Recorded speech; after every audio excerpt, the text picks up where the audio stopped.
आपसे अनुरोध है कि आप कुर्सी पर बैठ जाएं और अपना अपना जगह ले लें। आपसे अनुरोध है कि आप कुर्सी पर बैठ के अपना जगह ले लें। इसलिए हमारे जननायक, हमारे जन नेता राहुल गांधी जी आ गए हैं, इसलिए आपसे अनुरोध है कि आप अपना जगह ले लें। आप बैठ जाएं। हाँ चलिए दोस्तों, हम लोगों के नेता राहुल जी आ गए हैं।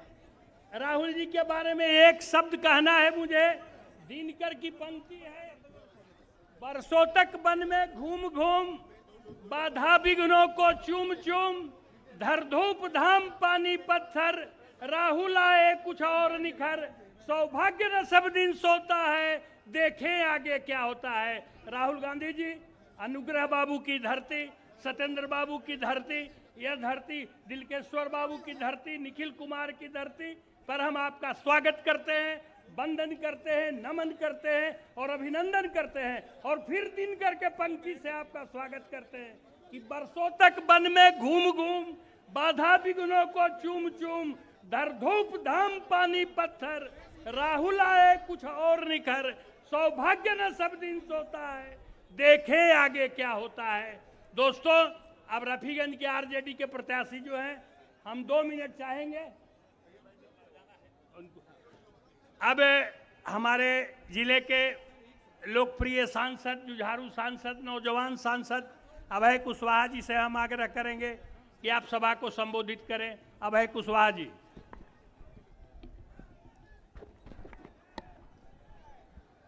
इस चुनावी महापर्व के अवसर पर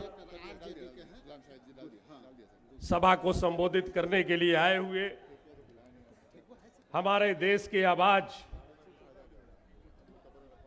और प्रखर आवाज, जो सच कहने में कहीं पर भी हिचकते नहीं है, सच की आवाज युवाओं के आन बान शान और आने वाले देश के भविष्य, परम आदरणीय माननीय प्रतिपक्ष के नेता लोकसभा, हम औरंगाबाद की इस ऐतिहासिक धरती पर माननीय राहुल गांधी जी का हार्दिक स्वागत, वंदन, अभिनंदन करते हैं। हम चाहेंगे आप तमाम लोग तालियों की गड़गड़ाहट के साथ माननीय नेता का स्वागत करें। साथियों, मंचासीन औरंगाबाद के प्रत्याशी, महागठबंधन से कांग्रेस पार्टी के भाई आनंद शंकर जी, कुटुंबा के प्रत्याशी और कांग्रेस पार्टी के प्रदेश के अध्यक्ष आदरणीय राजेश राम जी, और रफीगंज के प्रत्याशी महागठबंधन समर्थित राष्ट्रीय जनता दल से डॉक्टर गुलाम साहिब जी, अलावरू साहब और मंचासीन सभी सम्मानित महागठबंधन परिवार के सभी सम्मानित नेतागण, आप इस महती जनसभा में उपस्थित मतदाता मालिकगण, आप सभी लोगों को अभय कुशवाहा नमस्कार, प्रणाम, आदाब, सलाम, जय भीम कहता है। साथी, हम आपसे बस एक आग्रह करना चाहेंगे माननीय नेता, और आपके बीच हम दीवार नहीं बनना चाहते हैं। साथी, बिहार में सत्ता परिवर्तन की लहर चल चुकी है। अब यह लहर रुकने वाली नहीं है। यह लहर बिहार में ही नहीं बल्कि हमारे औरंगाबाद जिला में भी यह लहर करंट की तरह चल चुकी है। साथी, हम आपसे बस एक ही आग्रह करेंगे, महागठबंधन के सम्मानित नेता राहुल गांधी जी, महागठबंधन के और बिहार के भविष्य परम आदरणीय तेजस्वी प्रसाद यादव जी ने आज तक बिहार की सरजमी पे जो भी बातें कही, उसे सरजमी पे उतारने का काम किया है। साथी, इसलिए इस बार आपको महागठबंधन का वोट इसलिए देना है कि बिहार से बेरोजगारी को दूर भगाना है। आपको महागठबंधन को वोट इसलिए देना है कि बिहार में पलायन रोकना है और कल कारखाने लगाना है। साथी, बिहार में आपको महागठबंधन का वोट इसलिए देना है कि ये जो भ्रष्ट अफसरशाही चरम सीमा पर है, ये भ्रष्ट अफसरशाही को समाप्त करना है और एक युवा सरकार बना करके, गरीब गुरुओं की सरकार, शोषित वंचितों की सरकार बना करके महागठबंधन की हाथ को मजबूत करना है साथी। आप जानते हैं हमारे नेता ने इसके पहले महागठबंधन की 17 महीने की सरकार बनी थी। मैं ज्यादा डीप में नहीं जाऊंगा। 17 महीने की सरकार बनी। 17 महीने की सरकार में तेजस्वी प्रसाद यादव जी ने और महागठबंधन ने, राहुल गांधी जी ने जो वादा किया था 2020 में कि हमारी अगर सरकार बनेगी तो 10 लाख लोगों को हम नौकरी देंगे। 17 महीने की सरकार बनी और 17 महीने की सरकार में ही उन्होंने ये वादा पूरा करने का काम किया है साथी। महागठबंधन की सरकार बनी तो जातीय गणना करा करके 75% आरक्षण को लागू करने का काम बिहार में किया गया। लेकिन ये केंद्र की गूंगी बहरी सरकार, ये डबल इंजन की सरकार कहने वाली, अब ये डबल इंजन की सरकार नहीं, बिहार में नकलची सरकार के रूप में ये आ गई है साथी। महागठबंधन ने जो भी घोषणा किया उसे वो लागू करने का आप काम कर रही है। इसलिए आपसे हमारा विनम्र आग्रह और निवेदन है, सभी जगह हमारे नेता राहुल गांधी जी, तेजस्वी जी ने कहा कि हम A to Z की बात करते हैं और A to Z की बिहार छोड़ दीजिए, मैं औरंगा में ही परिभाषा दे देता हूं A to Z की। आप देख लीजिए, रफीगंज में अति पिछड़ा का अंसारी समाज का बेटा डॉक्टर गुलाम साहिद उम्मीदवार है, तो गोह में अमरेंद्र कुशवाहा उम्मीदवार है। आपका ओबरा में ऋषि यादव उम्मीदवार है, तो नबीनगर में अति पिछड़ा का बेटा अमोद चंद्रवंशी उम्मीदवार है। कुटुंबा में चले जाइए, तुम दलित महादलित का बेटा राजेश राम उम्मीदवार है, तो औरंगाबाद में आनंद शंकर सिंह जी उम्मीदवार है। ये है A to Z की बात साथी।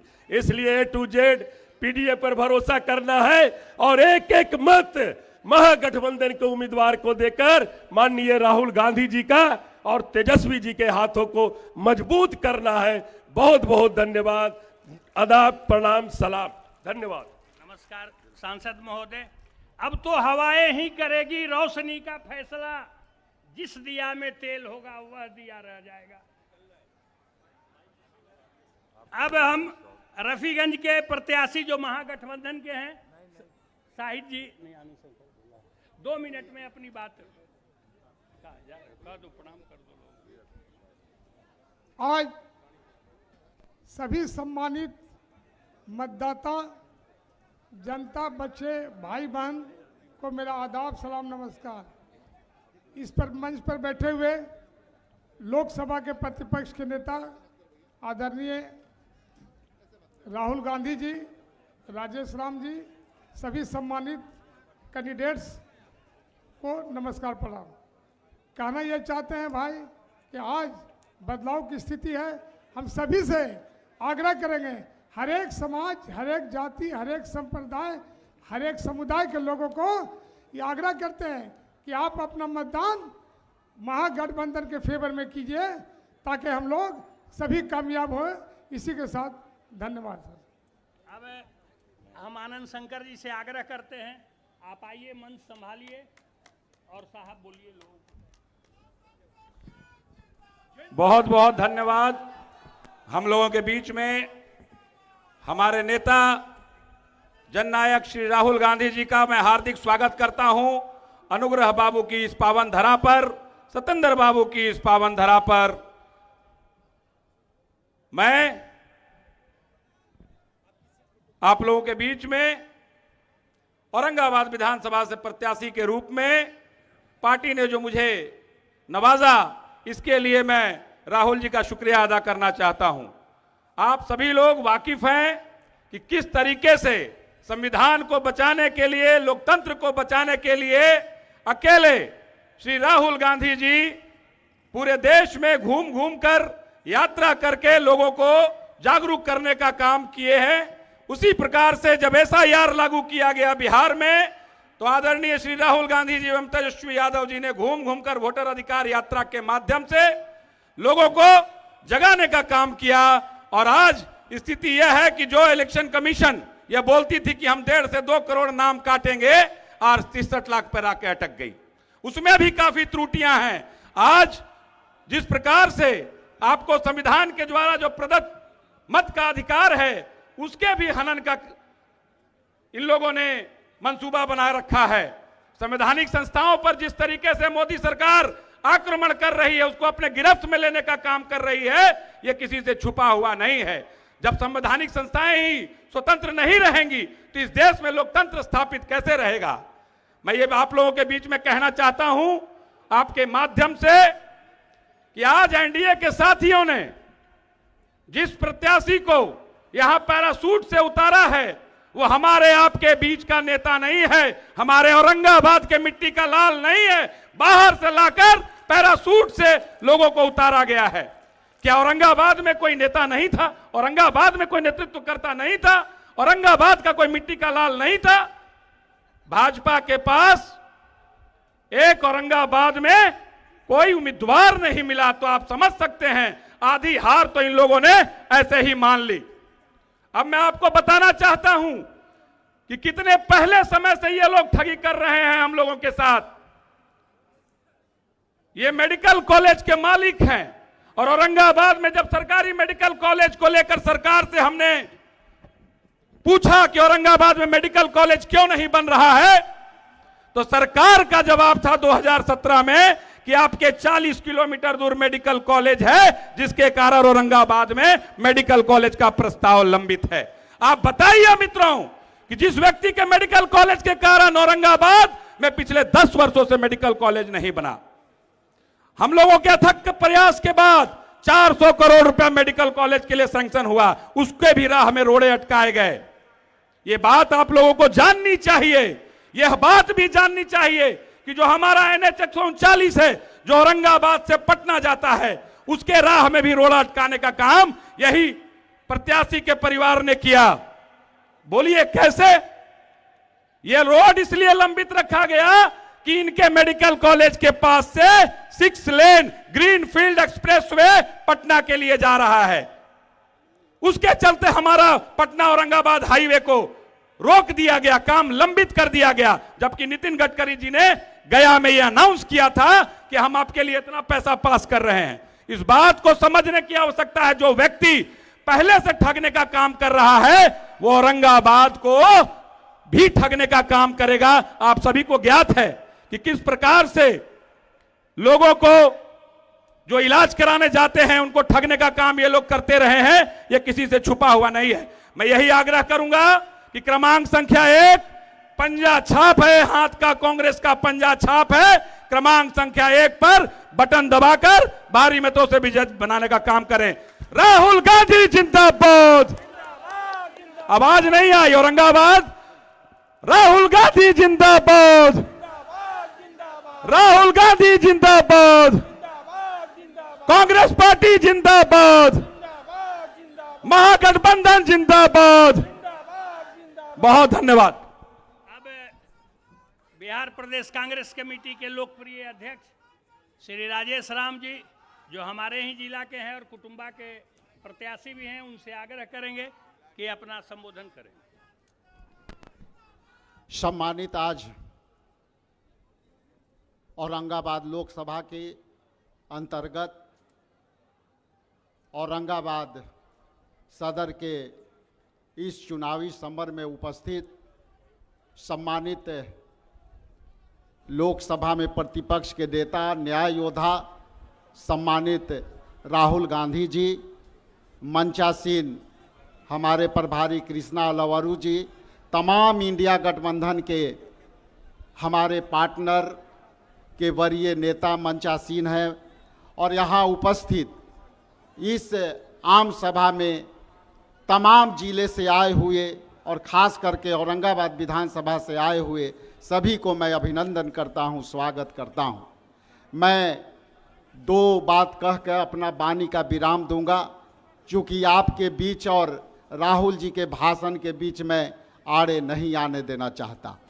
आप जैसा कि जानते हैं कि औरंगाबाद में 6 विधानसभा रहा है और आज 6 विधानसभा में ये चुनाव हो रहे हैं और ये चुनाव इसलिए महत्वपूर्ण है कि जब राहुल गांधी जी ने सामाजिक न्याय की लड़ाई लड़ी और उसी सामाजिक न्याय के तहत आज कुटुंबा सहित औरंगाबाद के अन्य 5 विधानसभाओं में कास्ट इक्वेशन के अनुसार सबकी भागीदारी, सबकी हिस्सेदारी पर बात हो रही है।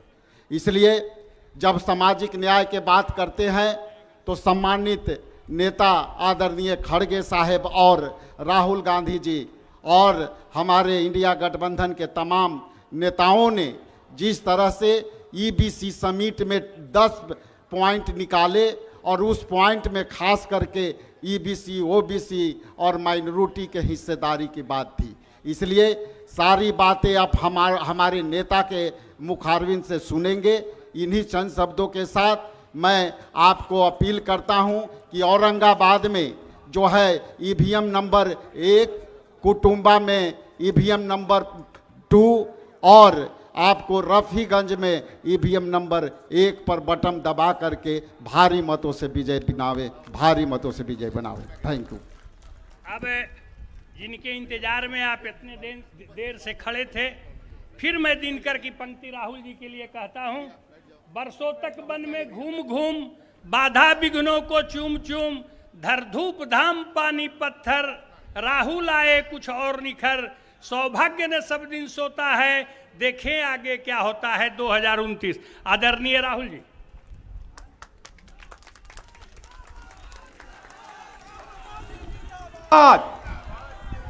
राहुल गांधी जिंदाबाद।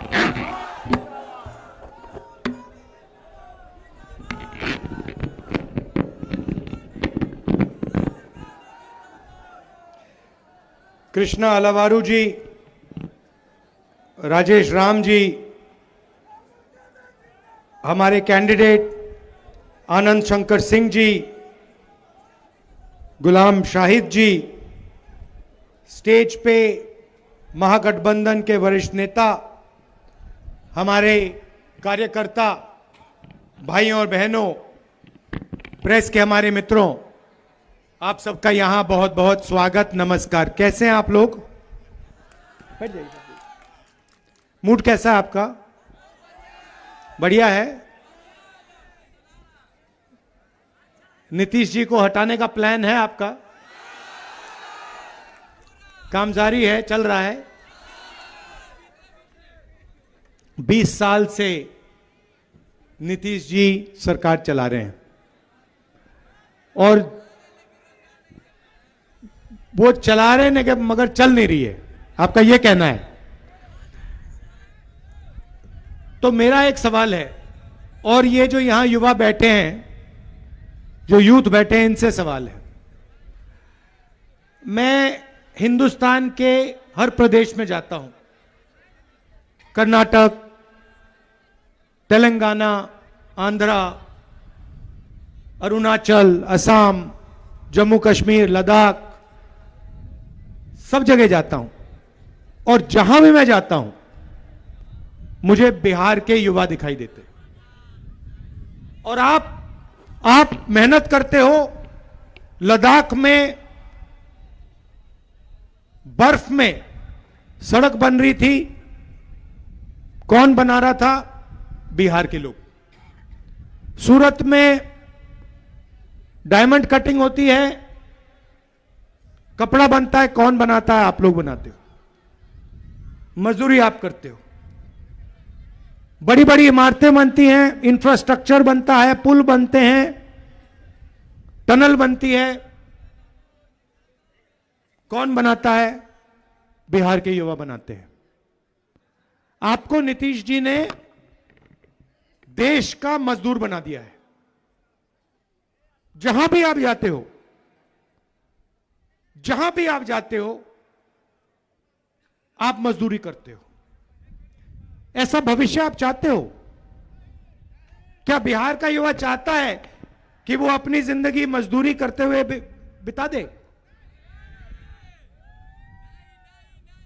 यहां पे एक समय हुआ करता था बिहार में, जब दुनिया की सबसे बेहतरीन यूनिवर्सिटी नालंदा यूनिवर्सिटी यहां थी।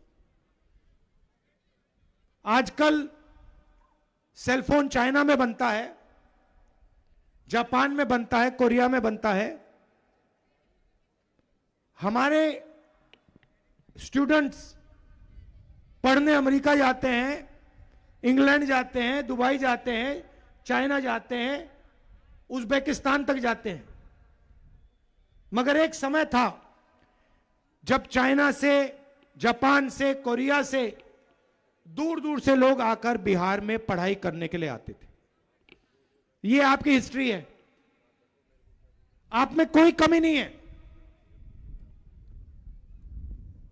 बात यह है कि आपकी सरकार आपकी मदद नहीं करना चाहती है। मोदी जी आते हैं, आए थे, और मैं बिहार के युवाओं से यह सवाल पूछना चाहता हूं। उन्होंने आपसे कहा कि बीजेपी ने डेटा को इतने कम पैसे पे देना शुरू कर दिया कि आप रील देख सकते हो, आप वीडियो बना सकते हो, आप इंस्टाग्राम पे जा सकते हो, आप फेसबुक पे जा सकते हो। मैं आपसे पूछना चाहता हूं, आप रील बनाना चाहते हो या आप रोजगार चाहते हो? और ये जो नरेंद्र मोदी आपको कह रहे हैं कि आपको मैंने बहुत कम दाम में डेटा दिया, ये पैसा किसको जा रहा है? ये जियो को जा रहा है, रिलायंस को जा रहा है। जैसे ही आपने रील देखी, वीडियो बनाया, वीडियो भेजा, डेटा का प्रयोग किया, पैसा अदानी और अंबानी के जेब में गया। तो प्रधानमंत्री आके आपसे यह कह रहे हैं कि मैंने डेटा इतना कम दाम पे आपको दिलवा दिया,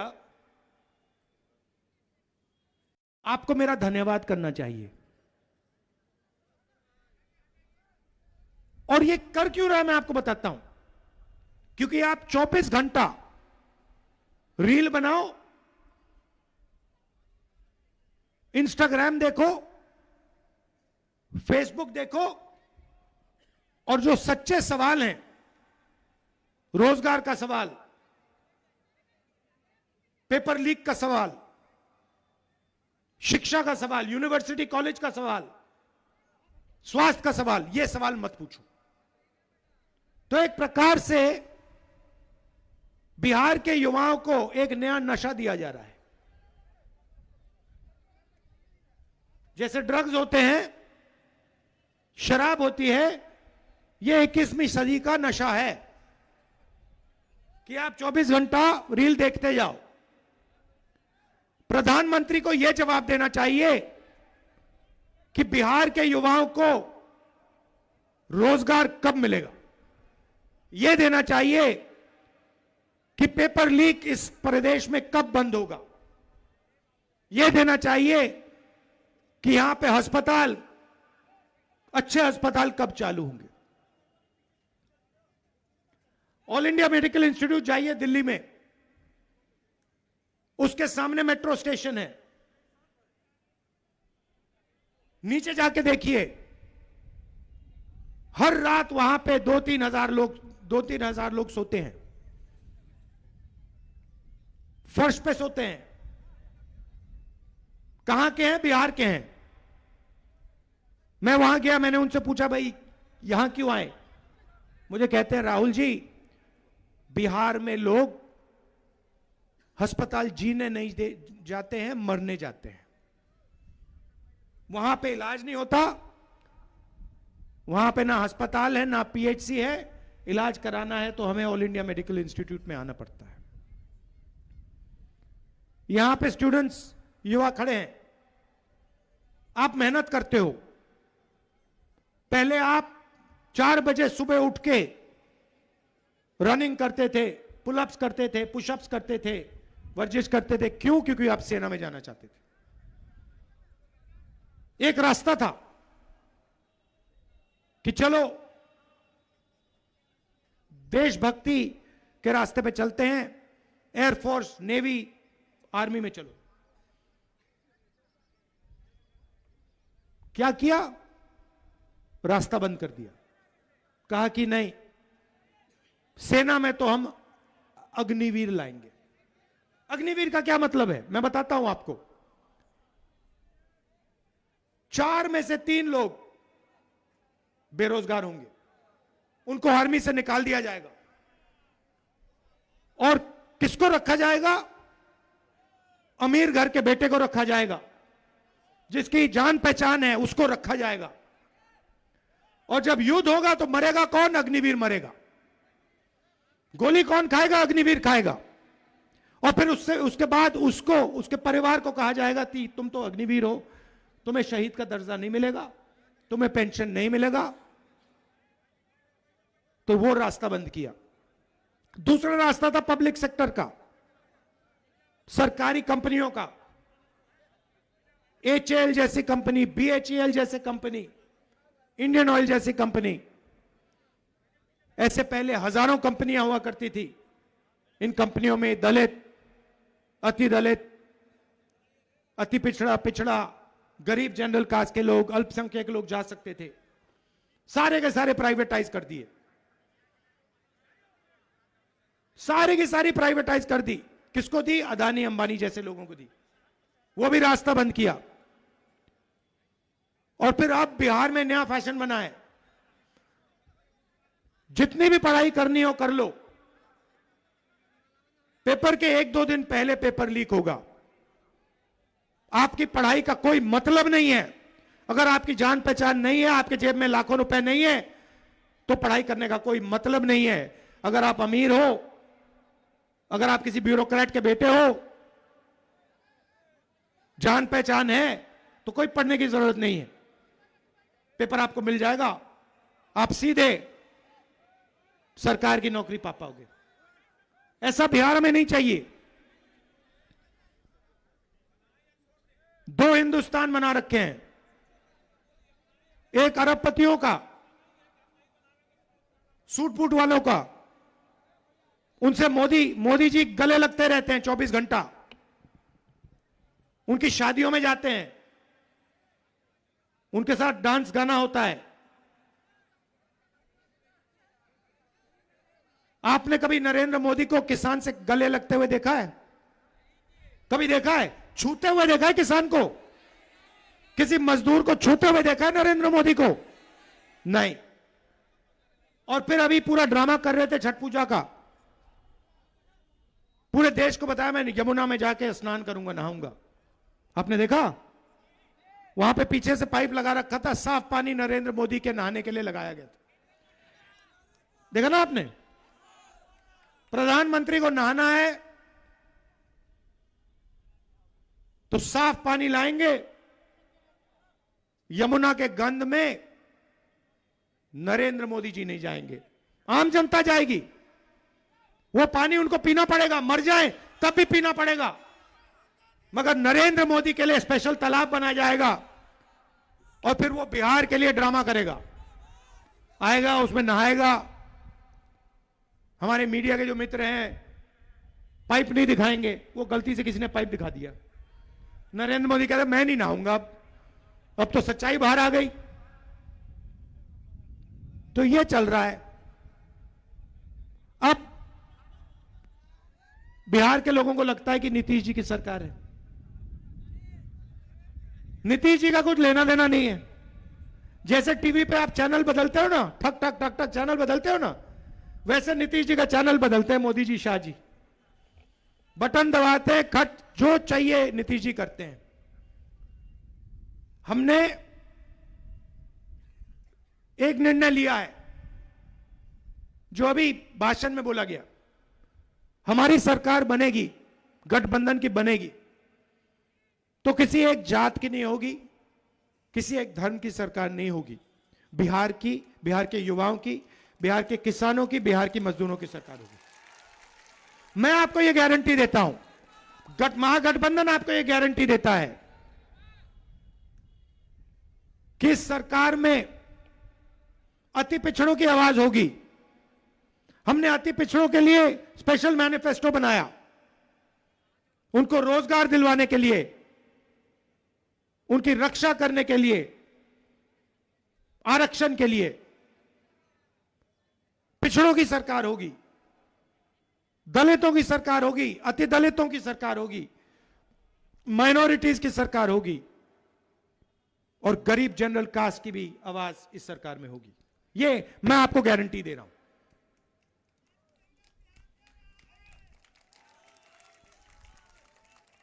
अब नया फैशन, नरेंद्र मोदी जानता है, अमित शाह जानते हैं कि बिहार में वो चुनाव जीत नहीं सकते। एक ही तरीका है जीतने का, वोट चोरी। वोट चोर गद्दी छोड़।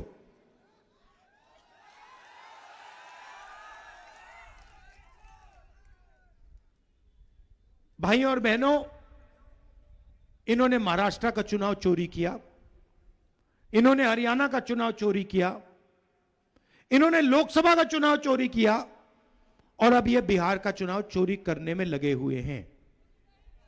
मगर बिहार की जनता होशियार है, बिहार की जनता से कोई चोरी नहीं कर सकता भैया।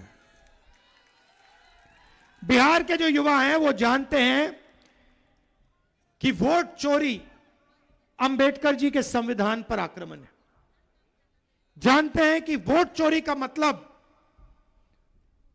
दलितों का अधिकार, अति पिछड़ों का अधिकार, पिछड़ों का अधिकार, ये सब खत्म हो जाएंगे। देश के लोग जानते हैं कि अगर संविधान नहीं बचा तो देश में सिर्फ नरेंद्र मोदी और अदानी और अंबानी बचेंगे और कोई नहीं बचेगा। आपकी जमीन चली जाएगी, रोजगार नहीं मिलेगा, चाइना का माल यहां बिकेगा, अदानी अंबानी को फायदा होगा, चाइना के युवाओं को फायदा होगा, आपका नुकसान होगा। हम चाहते हैं कि बिहार में एक बार फिर रोजगार आए, इंडस्ट्री लगे, फैक्ट्रियां लगे, बैंक के दरवाजे बिहार के युवाओं के लिए खुलें, सिर्फ अदानी अंबानी के लिए नहीं। उनका लाखों करोड़ रुपए कर्जा माफ हो जाता है। बिहार के किसान का कर्जा माफ किया इन्होंने कभी?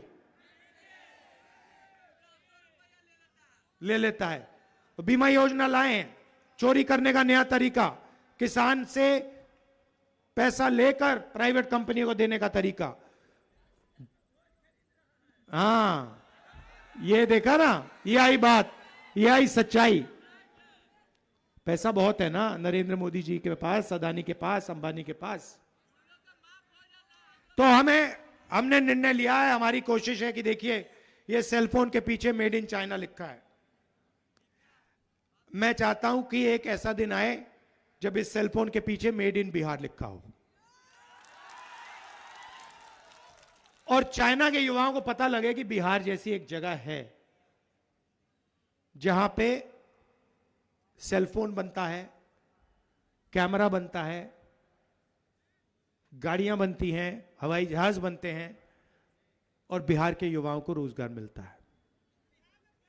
और एक गारंटी तो मैं आपको दे रहा हूं, महागठबंधन यहां पे आपकी शिक्षा की मदद करेगा, मगर मैं एक पर्सनल गारंटी आपको दे रहा हूं, जिस दिन हिंदुस्तान में इंडिया गठबंधन की सरकार आई, आप लिख लो, उस दिन दुनिया की सबसे बेहतरीन यूनिवर्सिटी फिर से नालंदा यूनिवर्सिटी जैसी यूनिवर्सिटी बिहार में हम बनाएंगे।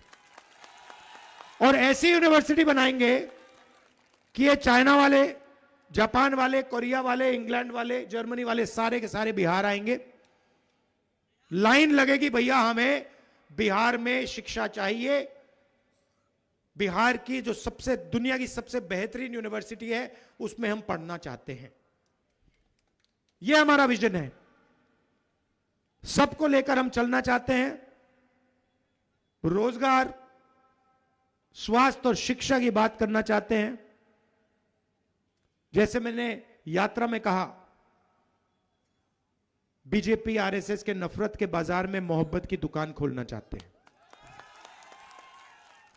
यह देश नफरत से नहीं चल सकता, नफरत से सिर्फ नुकसान है देश का, सिर्फ नुकसान है देश का और कुछ नहीं है। और नरेंद्र मोदी ने और अमित शाह ने नफरत फैलाया है, नफरत का जहर इन्होंने इस देश में हर कोने कोने में फैलाने की कोशिश की है। मगर यह देश मोहब्बत का देश है और यह देश नफरत से कभी नहीं चल सकता है। और बिहार की जनता ये सबसे अच्छी तरीके जानती है बात। मोहब्बत की दुकान आप समझते हो, जानते हो। तो इसलिए मैं आपसे कह रहा हूं कि हमारे जो प्रत्याशी हैं उनको पूरा समर्थन दीजिए। यहां पे महागठबंधन की सरकार बनाइए। जहां भी जब भी आपको मेरी जरूरत हो, बिहार की जनता को, चाहे बिहार में, महाराष्ट्र में, कर्नाटक में, अरुणाचल में, जहां भी आपको मदद की जरूरत है, आपको सिर्फ बुलाना है, आपको सिर्फ ऑर्डर देना है, राहुल गांधी इधर आओ, हमारे को मदद चाहिए। और मैं जो भी आप कहोगे मैं करने की कोशिश करूंगा। दिल से आपका मैं धन्यवाद करना चाहता हूं कि आप इतनी दूर दूर से आए, इतने प्यार से आपने मेरी बात सुनी, हमारे बाकी जो नेता थे उनकी बात सुनी। बहुत बहुत धन्यवाद। नमस्कार। जय हिंद, जय बिहार।